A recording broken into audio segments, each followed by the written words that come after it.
So this is our last day in Ohio.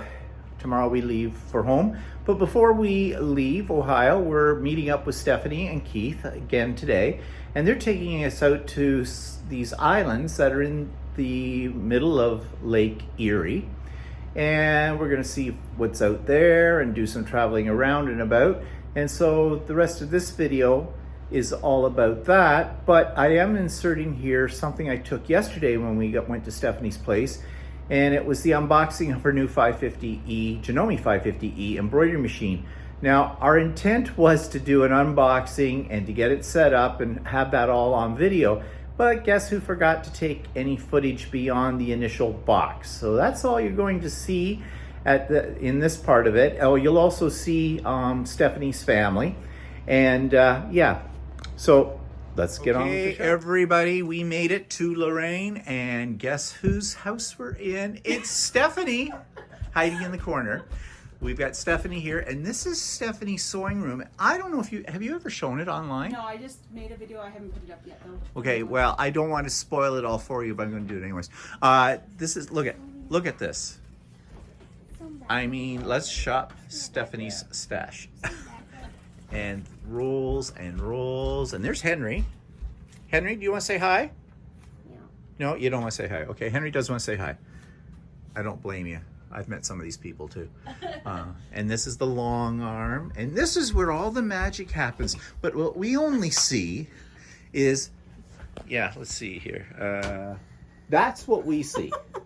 This is what's going on the other side. Yep. The ring lights, the microphone. Oh, I like that stand. Yeah, it's a phone stand. Oh, where'd you get that? At a trade show, but you can get it online. Oh, I'll yeah? give you the name of it. Yeah, because that's exactly what I need. And I haven't been able to find any on Amazon. But anyways, we're here, and we are going to do an unboxing shortly of Stephanie's new machine. Where did you put your box? Right there, underneath that. Oh, there it is. That is a 550. And that's a 550E. Yes, that's her new machine, right, Henry? Yeah, And go there. oh, Henry's got it all figured out. Okay. You almost have as much fabric as Steve Yeah. does. We've got two full bolts up And the it's car. it's a rare spotting right there, like a rare bird, a teenager. Oh, there's Sarah. Everybody, you've seen No, seen Sarah before. No, They've seen you before, Sarah. Yeah, shy bunch. Yeah, you'll get over that soon enough. Okay, we have to open this box now because Henry says we have to, and he's been very, very patient. There's Sarah. See, she can't hide now. I got her. Okay. So this is the box. So Henry, are you going to open up the flaps? Ooh. Now you better let your mommy.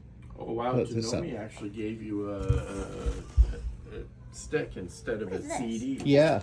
They finally have come into the modern world. I was gonna say I don't think we have anything that plays CDs So- anymore. So that's your cover for the Okay. machine. I never use it. And then all the hoops. Now these we have to be careful with, Careful, Henry. honey. That's the biggest hoop. That's the 36B. Nice. Oh, they did give you Oh, it is a book. oh, that's Software. AccuStitch. That's for putting on your computer. Yes. Okay. I never used the AccuStitch. No, I don't. Did I get AccuStitch? I don't know. I Yeah, never got used one. it. You can display your. Are these magnets? What kind of Yep, PC do you have? magnets. Do you have a PC or a Mac? No, PC. Okay. Yeah, that'll work on. And Henry says, Whoa, look at Whoa! that.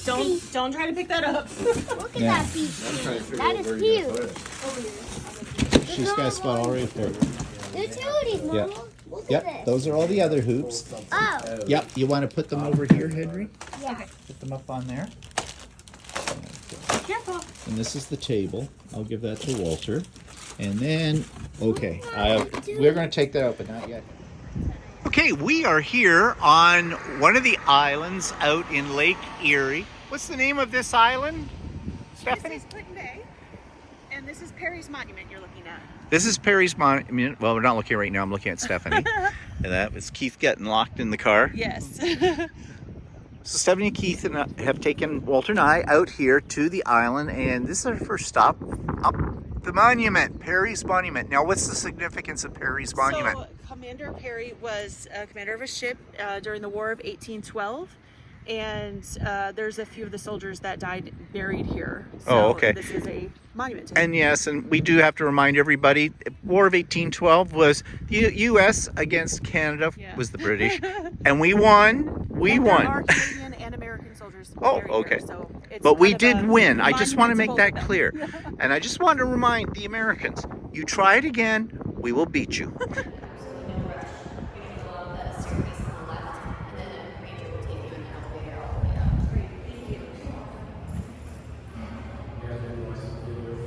So this is inside Perry's Tower. And we're just waiting for the elevator to go up to the top.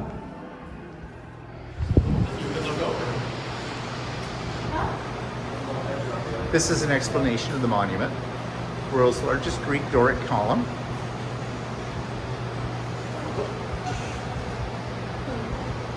So I'm holding it here, but if you really want to read this, you can just pause the video and read it. And looking down, this is just the stairs. We're about to go up to the top.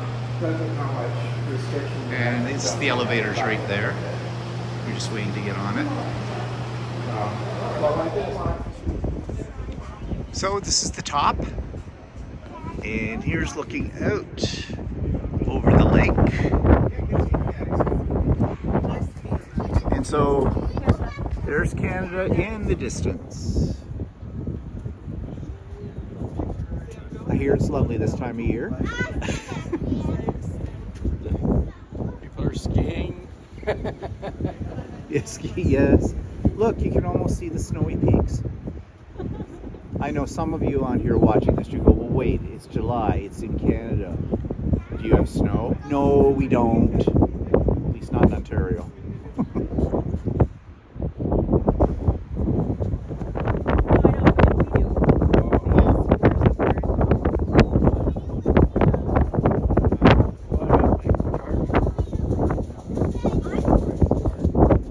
Oh, what, they gave it back to you?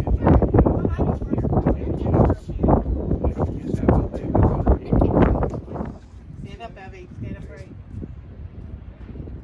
Mommy, can you pick me up on my way? So that island there is Kelly's Island. Okay. That's where Keith and I got engaged. Oh, okay.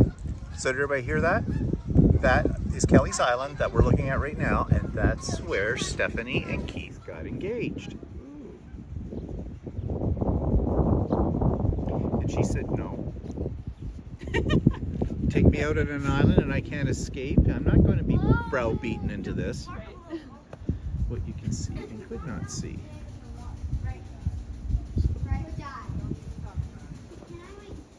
So what's that island?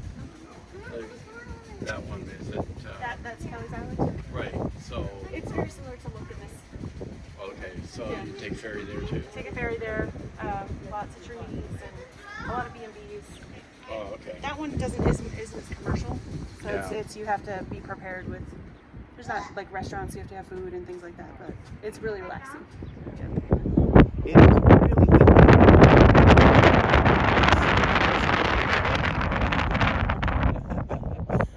It is windy up here today. Here, quick, put your hands down like that and smile. Look at that. So there they are, the happy couple, just at the moment before Stephanie pushed Keith over the edge. We will show you that video later. I float. He floats. So this gives you a little shot of the downtown part. And you see all the golf carts because apparently this is a very popular way to travel around on the island.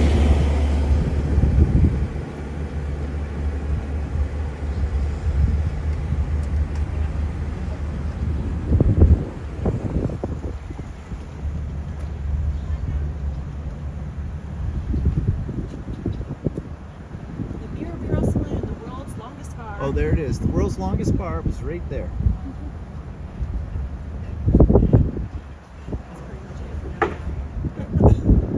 And so apparently, we've seen it.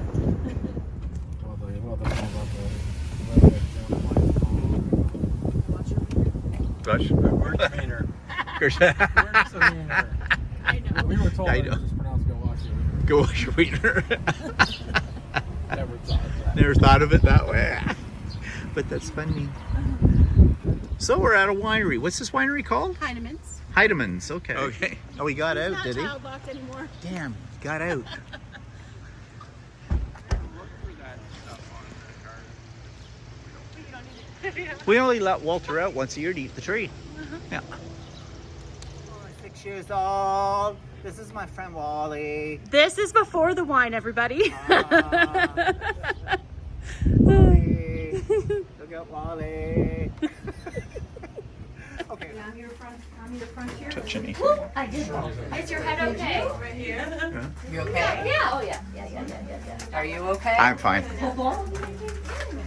I'm on another planet. No, you're going into this room. I think I don't know if she's. No, this is it. That's where we came down. And she said if you look up, there's a manhole that they used to, this is it. Wow. Okay, well then I guess we'll start. Well, you can go back and take pictures over there. Okay, well then if this is it, I think this is pictures. Yeah. Let's see, somebody can take a picture of us. It would be the gentleman who. Do you really want me wants to take get a out. picture of it? Okay, we're in the winery now here at Heineman. We just did the Crystal Cave. And of course, I didn't go far in the Crystal Cave because of my claustrophobia.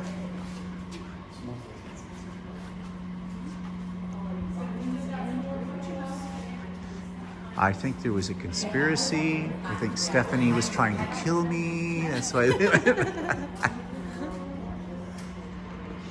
into Heineman's Winery. Heineman's was founded in 1888 by Gustav Heineman, who was a German immigrant. We are currently on our 5th and 6th generation of Heineman. This makes us the oldest family-owned and operated winery here in Ohio. Now we grow 5 different kinds of grapes that we use in production. That is the Concord, the Catawba, the Ives, the Niagara, and the Delaware. All of our grapes are hand-picked, and then the first step in the production process is into our de-stemming machine. All the grapes are first filtered in through this top hopper. We'll then make their way over into this white plastic cage here, which will be spinning.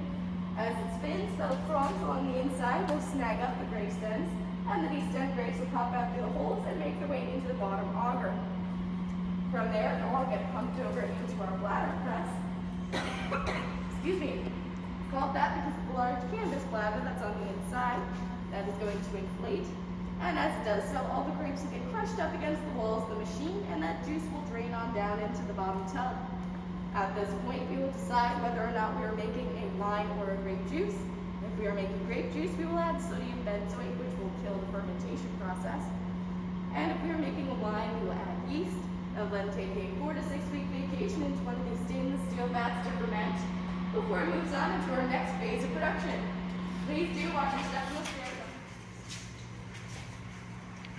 Now the next step in the process, we'll be using this blue pump here to start moving all of our wine and grape juice through this filtration system. The way that this will work is that there will be a handful of these pads on the inside of the machine. These will allow for all of the liquid to pass straight through them, but anything left over from our crushing and de-stemming process will get caught in the pads and will not make their way into our final product. From there, we'll move all of that liquid into one of these fiberglass vats. It's here where our head winemaker is going to be making all of his adjustments. Once he's happy with the batch, he'll send it over into our next room for bottling, which is our next stop. But before we get there, we'll show you some of our antique bottling equipment.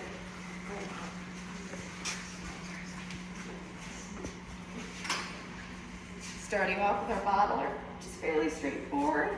You're just going to take your empty glass, press it up against the metal spigot, that'll then create a siphon, and the bottle will begin to fill with wine. It'll then be moved over into our bottle corker and pressed down on this platform as the bottle is placed. The motion of it then popping back up will launch the cork housed in this portion of the machine into the neck of the glass. Now with this machine, you did run the risk of accidentally shattering a bottle. And with our bottle filler, because you would be eyeballing that fill process, it's fairly easy to overfill or underfill a glass. For these reasons, we opted to retire these machines in the early 2000s and move on to what I will show you in the next room. So please do watch your step. Now you'll notice that this machine right here is considerably more modern than what I was just showing you, though it does still require a couple of human hands to operate. We're going to be placing our empty bottles on this end of the conveyor. As they make their way through, they'll be raised up by the black pedestals around the back to reach one of the top metal spigots. Those spigots are then going to release wine into the bottle, giving them a perfect and consistent fill every time. We'll then reach the second portion where they will receive either a cap or a cork. Before that happens, this little red hose here is going to spray a bit of nitrogen into the neck of the glass. That's going to do is that's going to clear out any leftover oxygen, which could end up souring that wine over time. Then pick up our now full bottle, place one of these little plastic seals right over the bottle's neck, and move it on over into our labeler. Bottles will initially be placed on this end of the conveyor. As they make their way through, they'll find themselves underneath that metal cylinder, which will lower around the neck of the glass to essentially shrink wrap the seal I just showed you to the bottle's neck. They'll then reach these black rollers, which will begin to spin the glass. As it spins, one of our labels will be wrapped around and applied, same way you would apply a sticker. We'll then take our full bottles, place them into a box right here on these rollers, and push them on through that hole in the wall for storage and distribution in the next room. Now, once we get over into the next room, I'm going to walk us through all of our available menu options. But before we do, does anyone have questions about production? Yeah? What months do you do the production? And that you're giving tours in the summer, is it a seasonal production? So, actually, yes, it is fairly seasonal, just based on when we're going to be picking the grapes. That's going to be around August through November, sometimes into early December. We do have an elongated growing period out here because the lake insulates us, keeps us warmer for longer. But generally, we're really only bottling and distributing for the most part during the summer. So as you notice, we're not currently running right now, and that's because everyone who works on these machines are also bartenders and tour guides. So it just depends on how much manpower we need in a day behind the bar to decide when we're going to be producing over here on this end.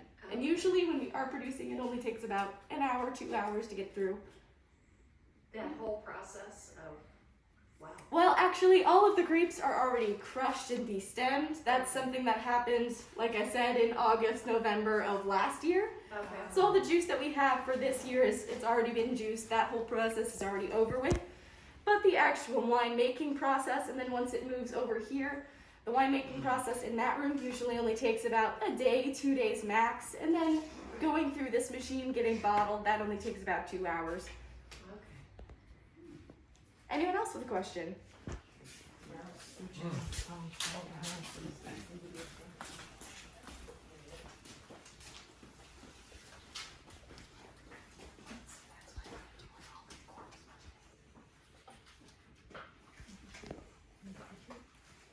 Now this mock bar setup is going to showcase everything that we currently have available on the menu, from our sweetest all the way down to our driest. Now at our absolute sweetest, we have our Sweet Belle, which will have a fruit punch taste to it, and it's been nicknamed liquid cotton candy by one of my coworkers as a testament to how sweet it is. Now our Sweet Concord and Sweet Catawba are both going to display the respective flavor of their grape, but the Concord's a lot sweeter, whereas the Catawba is lighter and more refreshing. And I believe we're actually almost out of our last batch of Catawba, so until we make up our new one, this one is in limited supply at the moment. And then our Pink Catawba is our most popular and best-selling wine with a green apple flavor.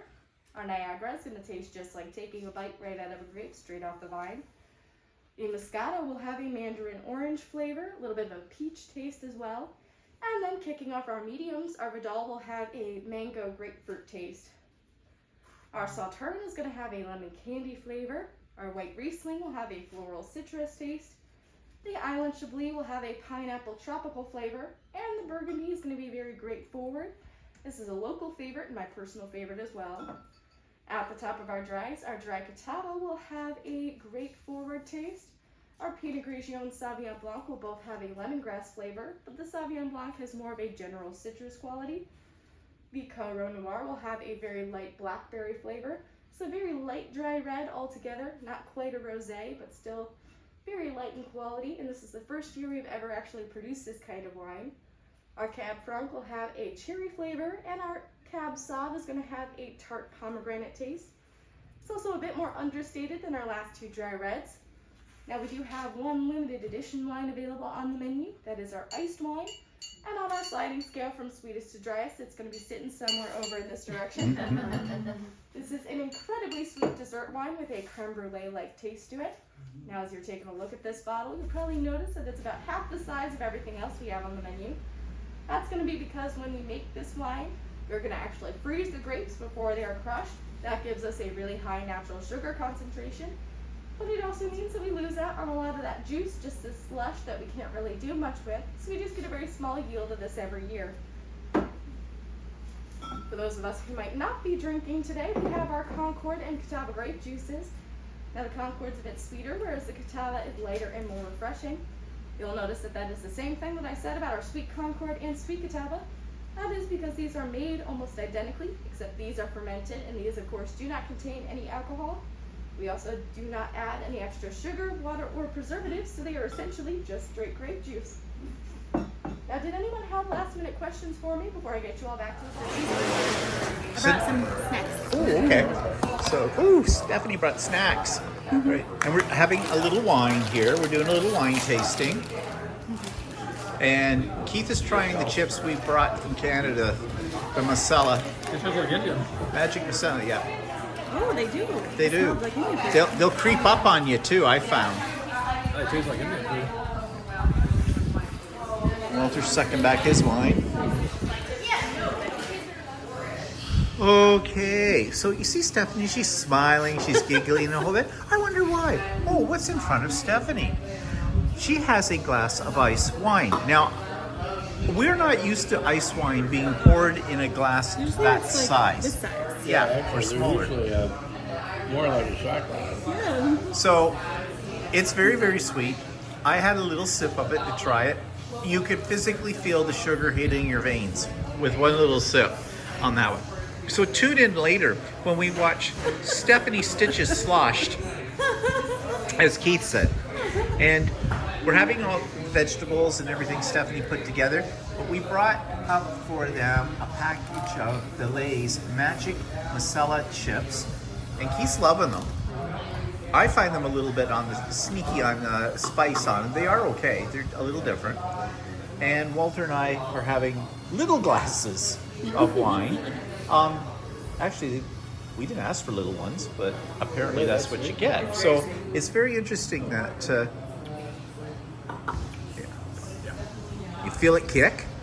You feel it kick. It's too much. Yeah. Too sweet. Too sweet. Too sweet.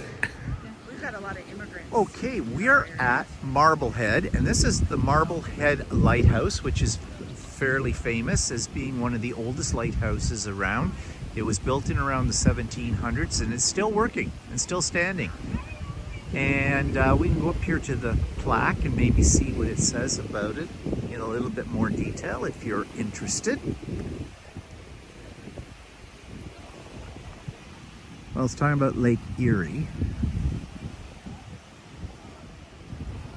And it's not really talking about the lighthouse, or is it? Yes, maximum. Nope, it's just talking about the Lake Erie here and whatnot. You can pause this if you want to read this further. And it's all here in this nice little park, as you can see. And look who's in the distance. Why, it's Stephanie and Keith and, you know, Walter, of course. He's probably rolling his eyes right now. Walter, do your famous eye roll for your audience, for your fan club. They'll want to see that. Yeah.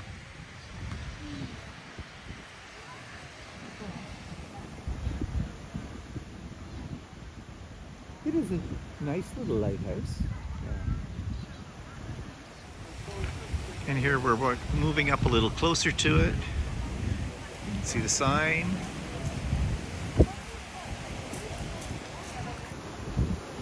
People up on the top of it.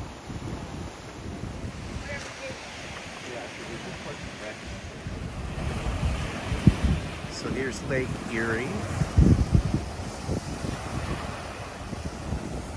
Nice day, it looks like fun. Water safe to swim. I'm not there.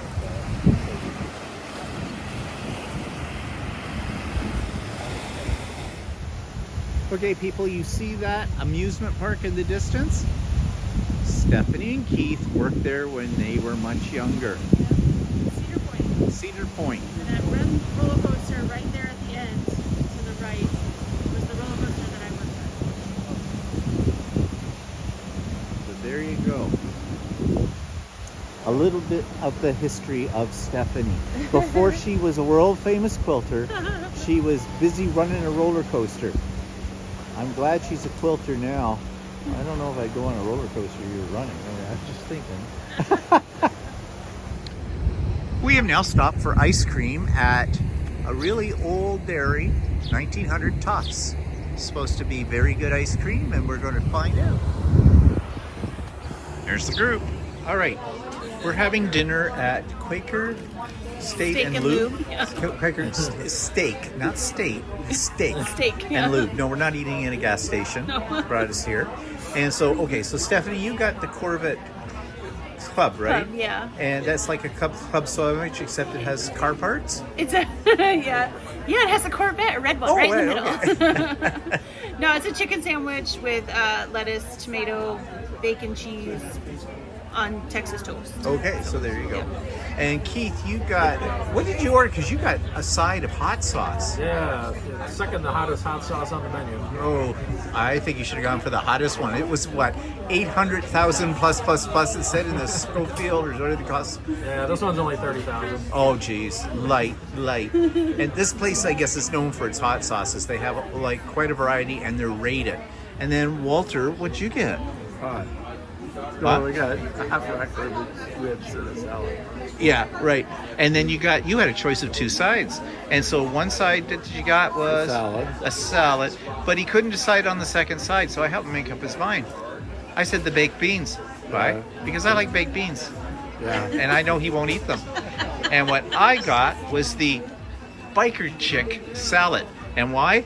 Because it has a lot of fruit in it. It sounds more like a dessert than a salad. There's So like 5 different fruits in it. yeah, and of course we're all having drinks. The teetotalers are having a diet Pepsi. Was it Pepsi? Yeah. Water, and Walter and I are just having a light beer. Actually, it is a light beer. It's ultra on that, but we did get the big ones. Okay, I'm back. Sorry about that. So, as I was saying, it's happening again. No, it's not. It's not going to happen. It's not going to happen. Nice area. What we saw of it. Never thought about coming to Ohio until, we decided we had to check out Berlin for, the retreat next spring. I'm definitely allergic to something here. Something making me do this. And what did you think? Yeah, actually, it was really nice. I thought Berlin area was really nice to see.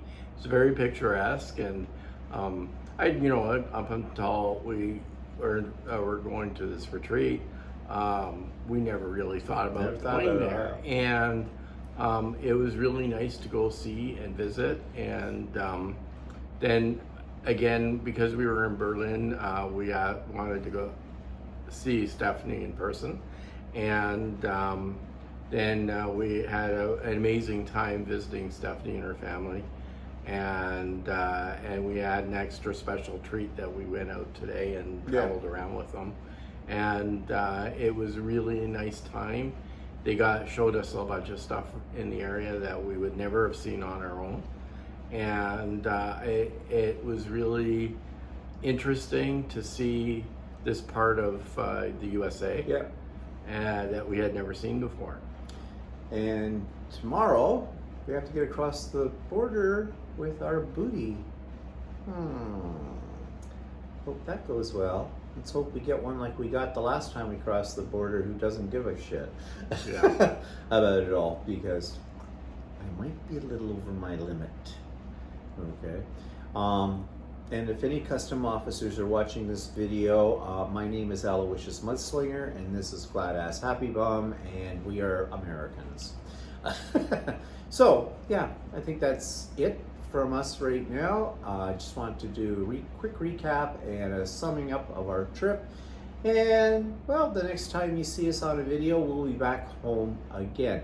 There will not be a So Chatty this Friday because we're on the road traveling back. And there will be Stephen and Walter live, our usual live, 4 o'clock on Sunday afternoon. And there shouldn't be any technical glitches. Fingers crossed, because we'll be back using our regular equipment. Okay, any parting thoughts, words? No, it's been a nice little holiday, and now it's back even to though reality. it's a short holiday, we're looking forward to being home, but it's been nice being here. we're refreshed, rejuvenated, and ready to go. Okay, everybody. See you later. Bye-bye. Bye-bye. So ends our trip to Ohio, and we just left Stephanie. So we'll see her again come Christmas time down in Dahlonega, if not before. And we had a really nice time with her and Keith today. We went out to the islands in Fort Erie. We didn't know these existed. We had Lake Erie. We didn't know this existed. We'd never been there before, and we saw lots of stuff, as you can see on the video. And that was all very nice. We had a lovely day. Went to a winery, had a little bit of a tasting, and Stephanie brought a lunch along of cheese and veggies and things, which was very nice too. We went for ice cream. I didn't do much videoing of that. I just showed you the outside of the ice cream place, but that was very nice. Huge quantities. She recommended we get the kid size, and yeah, the kid size was for a kid that's probably about 7 feet tall and 3,000 pounds. Even for that. So yeah, because that was a lot bigger than what I would have gotten. Even the small, what they had as a small, was not a small, not from where we come from. It was huge. But anyways, it was very good. And we saw where Stephanie basically lived as a child, where she grew up, and heard all about her and Keith's early experiences when they both met at Cedar, what are they called? Cedar Point, I Cedar think. Point, which is an amusement park. Apparently, Stephanie operated the roller coaster, and I think Keith also operated one of the other roller coasters. Yeah, operated various rides. Various rides. And then eventually, I think they both worked together on one ride. Yeah, so it was love at first coaster. And then we went to dinner at, what was that place? It was called Quaker Steak and Lube. Quaker Steak and Lube. Yeah, well, and it's a whole kind of a car theme with it. And that was nice as well. And then we just, as I said, we just got back from leaving them. And so we had a really nice day today. And that was great. And, you know, I mean, we toured all the island and everything, and I forget the name of the island now. Yeah, I do too. And put in something or another. Put something in the put in, I don't know. Put in your feet, put in your head, put in a boat. No, we are not drunk. No, we're not drunk. Not even close yet.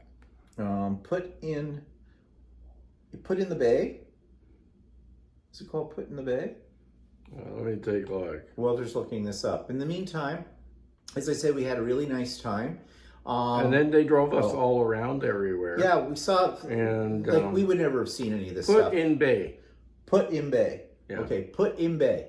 And you saw the big monument we went up and all that kind of stuff. It was very nice. It was a very pleasant day out on the lake because it wasn't too hot. It wasn't too cold. There was a little bit of a breeze, but yeah. And then they took us to a place called Marblehead. Yeah, Marblehead. And then they drove us all around where the Cedar Point was.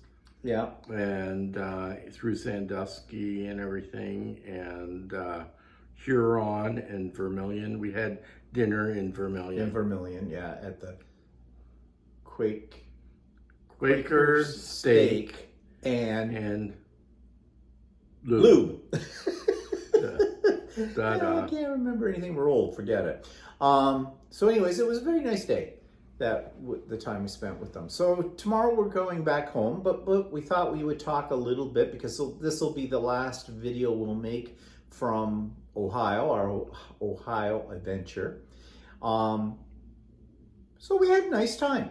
Yeah, it was nice to spend some time with Stephanie and her husband, and we talked a lot. And yep, met her children, loved that. But even before that, when we went into Berlin and did the quilt shopping, and you saw all those videos, and the haul that we made. I will make one more video because Stephanie went overboard and gave me a big bag of fabric. I have no idea what's in there right now. So, and it's packed away for the trip home tomorrow. So later in the week, maybe on the weekend, I will make, and I'm going to sneeze, sorry. And I'll make a video of all the goodies that Stephanie gave me as well. So overall, this area, talk a little bit about this area. I'm going to sneeze again, and I don't know why I'm sneezing. But anyways, it's a very picturesque area. There's lots of things to see and do here in Ohio. And I'm going to sneeze again. Oh, it must be you. What you got on? It's making me, don't say it. Yeah. I don't got anything on. So as far as the destination to come down and visit, if you're looking for something fairly relaxing, Maybe and we should do this video again. I think I should stop the video, see if I can get this out of my system.